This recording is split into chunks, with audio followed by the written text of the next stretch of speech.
From our 22 News Broadcast Center, this is 22 News in Focus. Welcome to 22 News in Focus. I'm Don Schiffman. Last week, Governor Baker and the State Department of Elementary and Secondary Education announced guidelines for reopening schools this fall. And they are guidelines giving superintendents some flexibility to create protocols that will fit the needs of their students and staff while still meeting the state's health and safety requirements to prevent COVID-19. The largest school district in our region is Springfield Public Schools, with some 26,000 students, more than 4,000 employees, and more than 60 schools. Like most urban school districts, there is a diverse mix of students and personnel. So joining me today to discuss this further is Daniel Warwick, the superintendent of Springfield Public Schools. I want to thank you for coming on the program. Thank you for having me.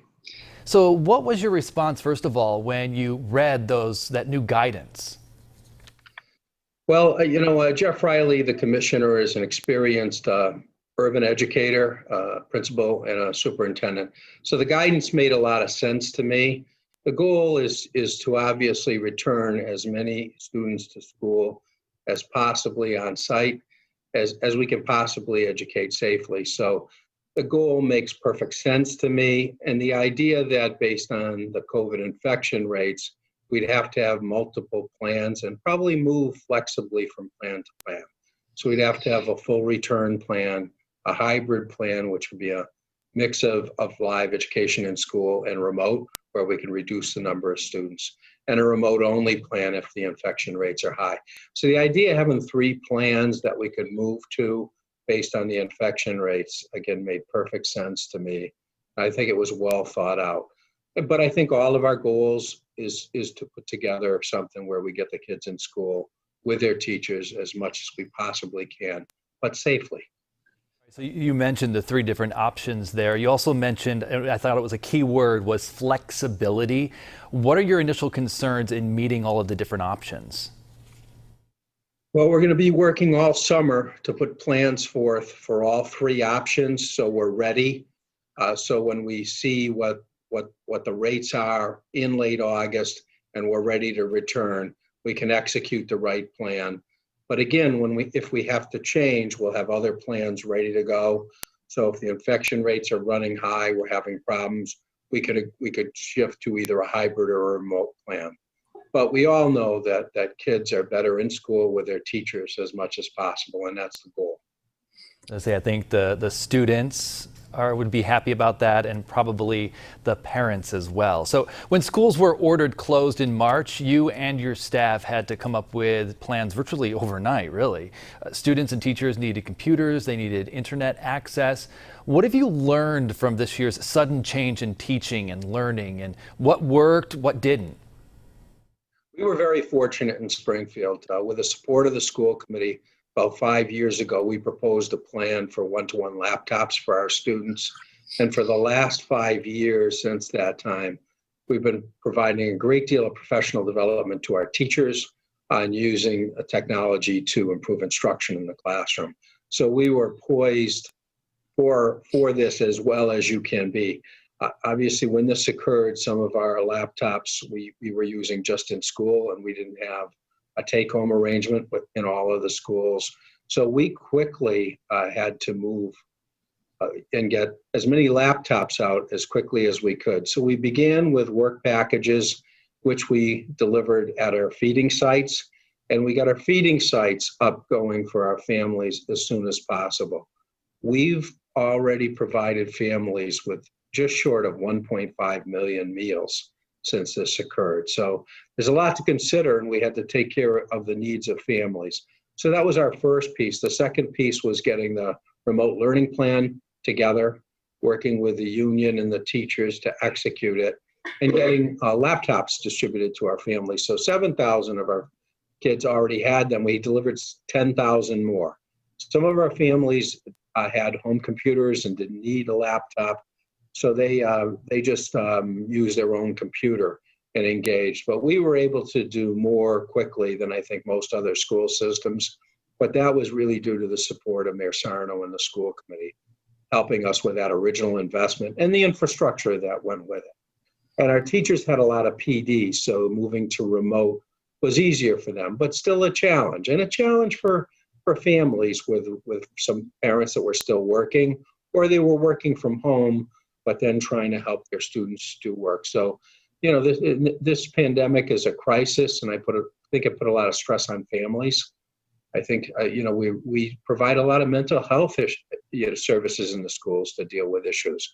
And those kind of things, we were trying to reach out to families and provide support in that arena also. So it was a significant challenge. I really commend my staff for reaching out. We were distributing computers from the schools. Principals, teachers just kill themselves to contact every family, either bring them into the school, and for the families that couldn't get to a school, we actually hired our special ed bus provider, and we actually delivered the computers to them so they'd have the tools to work with.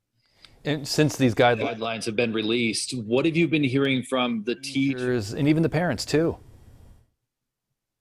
So, looking at the guidelines, I think everyone, uncertainty, the unknown is always difficult. And the idea that we have pre-plans, but nobody is for sure right now on how we're going to go back or what plan we're going to be executing. And we want to bring the kids in because we know we can educate them better in the schoolhouse, but we have to keep the safety piece in mind. I think the parents have safety on their mind too. And one thing the commissioner has put forth, and I agree with, is that for families that don't feel comfortable with their child returning right away, we would continue those students on a remote learning plan. So the school staff would provide for the students who are going to be in school, as well as continuing remote services for families that feel more comfortable with that due to safety concerns right now. The classroom is going to look so much different once they do return to class. And once we return, we're going to continue our conversation and take a look at what class will look like. You're watching 22 News in Focus.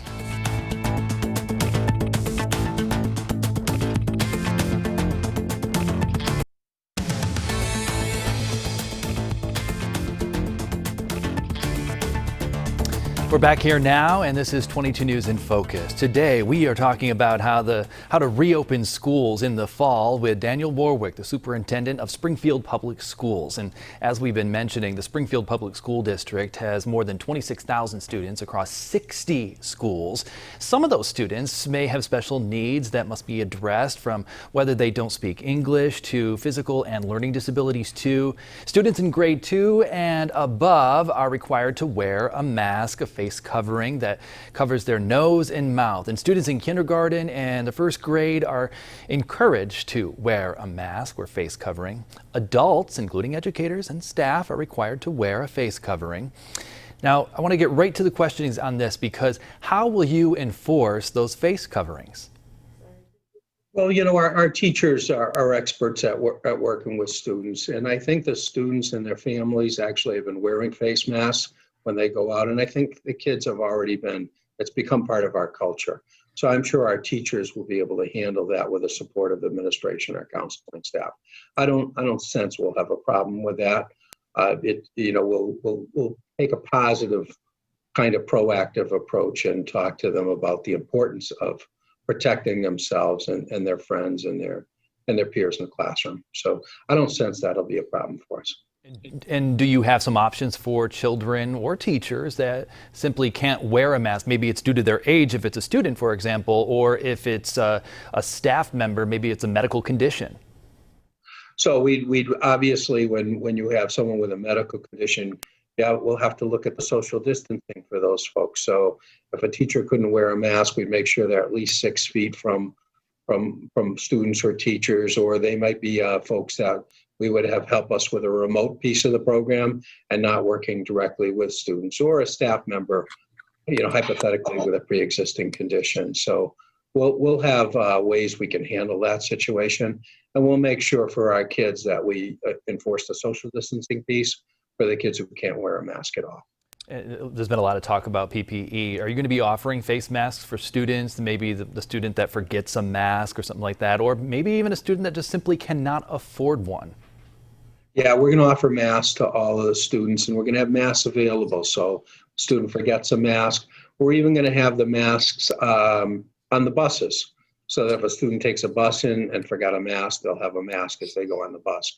Because, the wearing the mask and the social distancing will also be important on the bus as they come to school. So we'll have the masks available.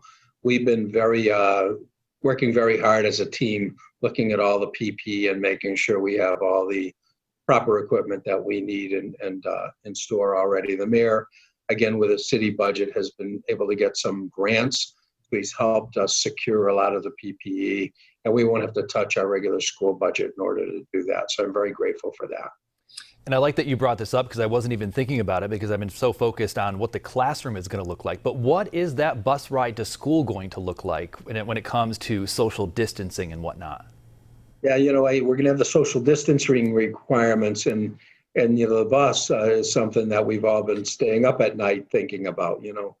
Some of our mini buses for our special ed students, how we're going to organize that appropriately. We haven't had the final guidance from DESE on how they're going to organize, how they're suggesting we organize the buses.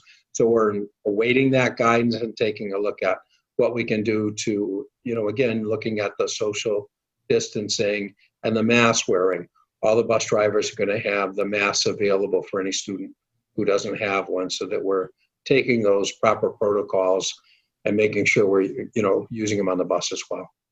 And I think you kind of mentioned this too, but just enforcing the hand washing and using sanitizer and stuff like that, other PPE for PPE materials. How are you going about enforcing that? So we'll be working with the students again positively and going over, modeling and talking to them about the importance of hand washing. We know social distancing, wearing the mask, and hand washing is the key to not spreading this disease. And, we want to, like I say, talk to the kids about why it's so important. And I'm sure they're gonna step up and be great about that. I don't sense there'll be any problem with that. We're gonna have to have hand sanitizer in every classroom. So again, we're spending a lot of time now procuring all the PPE materials we're gonna need to make sure the kids are safe in the school environment. And children tend to be very social, playing games, sitting together at lunch. Some classrooms have as many as 30 students in at a time. Obviously, that's going to change, right? Yeah, our class sizes, we've been working them down the last several years, but we're going to take a look at using all of our staff, reducing the numbers in each class, and looking for trying to get to that 6-foot social distancing, but using all of our staff so that we spread the students out. And looking at all the rooms in a building. So hypothetically, in an elementary school, we'll go back to more of a self-contained approach where one teacher will be with the students for the whole school day. And we won't have them moving around to various teachers as we used to. And so some of those intervention or enrichment classes, we'll have those teachers taking classes, thereby reducing the class size and allowing us to have the kind of social distancing we're going to need. And we use every available space in every school. So our principals now are actually looking at all their spaces and organizing the classrooms according to the new guidelines. All right, yeah, I see someone's trying to call into us or you, one or the other. I keep going back to how do you not scar a child for life when you're trying to enforce all of these safety measures?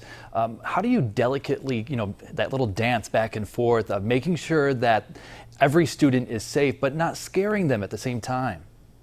Well, I think we want to go at it from an educational perspective. We want to talk to them about the why with the masks, and they need to be safe, and their classmates need to be safe, and their teachers who they care about need to be safe. So that out of concern for one another, and I think the kids will rise to the occasion, but we'll approach it in a positive manner. All right, what does the reopening plan look like? We're going to find out once we return. You're watching 22 News in Focus.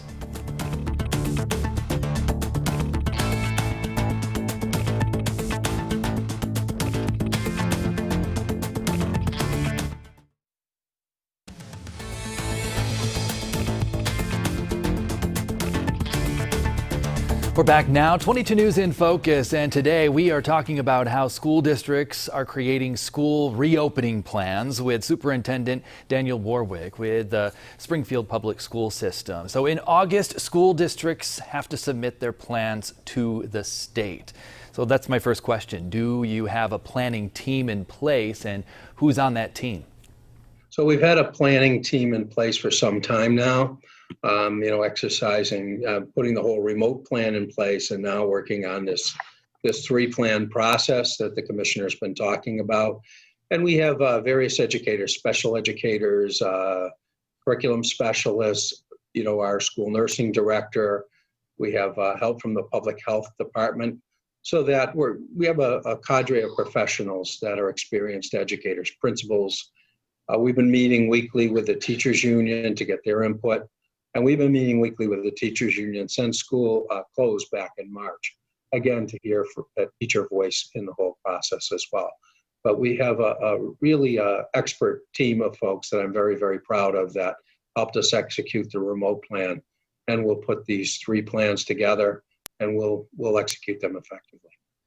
And you mentioned communication right there, and different communication plans for outreach to students, parents, staff, and community context. Do you have something like that in place as you move forward with all of this, specifically once the school year starts?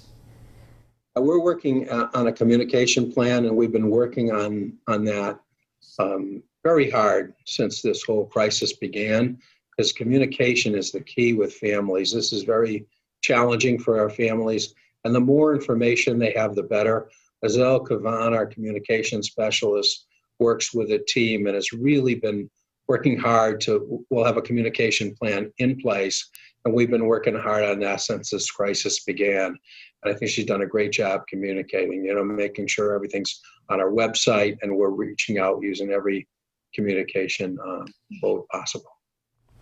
The goal is to safely bring back as many students as possible for in-person settings. What are the state's safety requirements, and do you think it's actually feasible? Yes, I do. I think that we're looking at our buildings, and I think that, our job is to make sure we provide the best we can for our kids. So we're going to make sure we organize around this pandemic and what's best for our kids. So we feel we'll be able to do that. We're looking at best practices across the state, seeing what we can learn from other educators, other superintendents. We're laying out the school so that we're taking into account all the social distancing guidelines. We're shooting for 6 feet of space between students, but the guidance we're getting from DESE now is a minimum of 3 feet of space. We think we can come to 6 feet in most cases. And again, wearing the masks and adhering to all the hand washing, these are the key things in stopping the spread of this pandemic. So we're going to be up and ready to execute that plan so our kids can return safely. You mentioned that social distancing, and that's obviously going to reduce class sizes. Do you think that in a weird way it could be better for students because they'll have more attention with more interaction with their instructor, their teacher? Well, we know that the interaction between the students and teachers is the most important thing, and our teachers do an absolutely fabulous job. So we'll be taking a look at the expertise of our staff and trying to make the assignments very carefully so that everyone will be comfortable with their role and they'll be able to execute it well. And we're confident that's what's going to happen. And what happens if there is a positive COVID-19 case in one of the schools? How do you communicate that to parents, first of all, and then what is the protocol? So, our nursing director is working with all those protocols. We're fortunate. We have a nurse in every school. We have a nursing office. We're also going to have an isolation room should we have a positive case so that we can isolate that case and then contact the family. When we have numbers to reach families and ways to reach out so that we can get the family involved right away. But we've already identified an isolation room in every school so that we can exercise that protocol safely and not have the infection spread to others. A lot of school districts have been cutting back on nursing staff. In the Springfield City School District, has there always been a nurse in each individual building or school?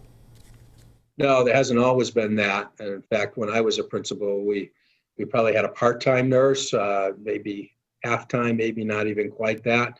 but we've gone up where we have at least one full-time nurse, and in our larger schools, we have 2, 3, 4 nurses. So we really want to make sure our kids are safe, and we have the nursing staff to do that.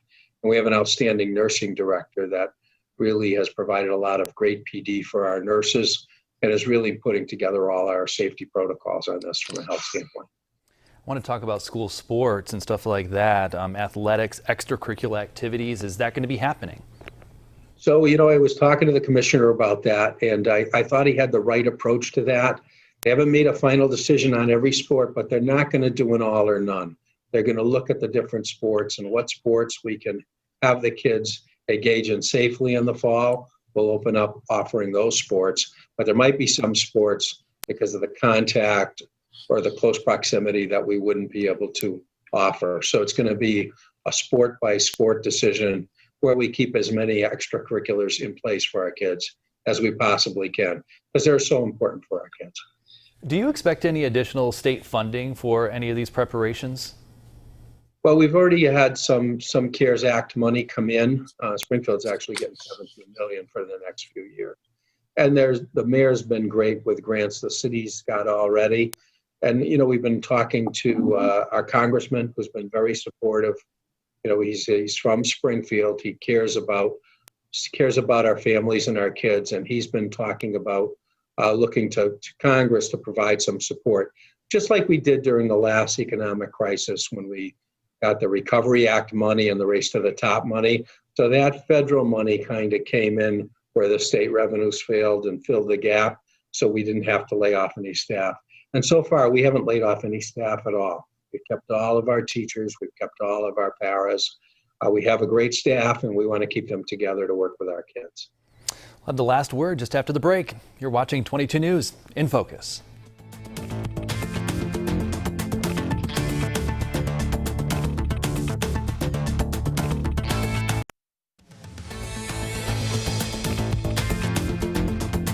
You've been watching 22 News in Focus, and we've been discussing how school districts are creating school reopening plans with Superintendent Daniel Warwick with the Springfield Public School System. I want to thank you for coming on the program. I know a lot of people, a lot of parents out there are really eager to get as much information as possible. So thanks again. Well, thank you for having me. I think it's important we get as much information out as we can, so we appreciate your support with that.